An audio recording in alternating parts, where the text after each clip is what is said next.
প্রায় প্রতিদিনই আমি যোগা করি। প্রথমে হাঁটাহাঁটি করে তারপরে ফ্রি হ্যান্ড করি, তারপরে কিছু যোগা করি।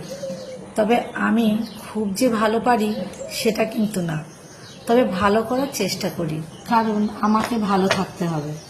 এখন তো বয়স হচ্ছে, নানা রকম সমস্যা এসে যাচ্ছে, তাই যদি একটু নিজের যত্ন নিজে নিতে পারি তাহলে তো ভালোই হয়।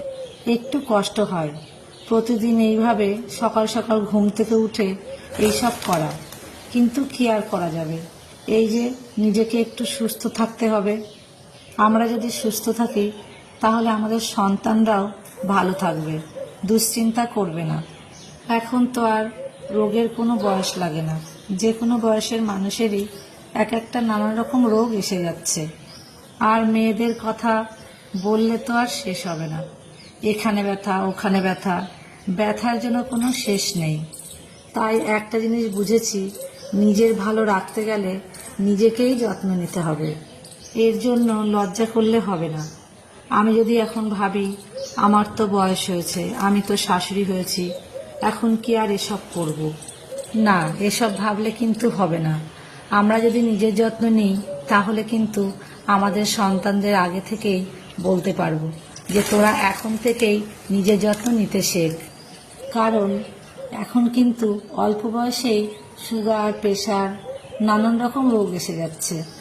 আমরা যদি একবার একটু কষ্ট করে প্রতিদিন সকালে উঠে নিজের জন্য 1 ঘন্টা সময় দিই তাহলে কিন্তু এর উপকার আমরা নিজেরাই বুঝতে পারবো। প্রথম প্রথম একটু কষ্ট হয়, যেমন আমার হতো, তাই বলছি। তবে এখনও কষ্ট হয়, রোজ রোজ ভালো লাগে না। একই জিনিস করতে কার ভালো লাগে? তার মধ্যে আবার শরীরের কষ্ট। আবার খুব সকালে উঠলে সকালের যে আয়ুষী ঘুম সেটাও কিন্তু হয় না। তবে একবার যদি কষ্ট করে ওঠা যায় সারাদিন কিন্তু মনের মধ্যে ভালো লাগে। এই ভেবে আমি তো যোগা করেছি, তাই মনের আনন্দে একটু খাওয়া যায়।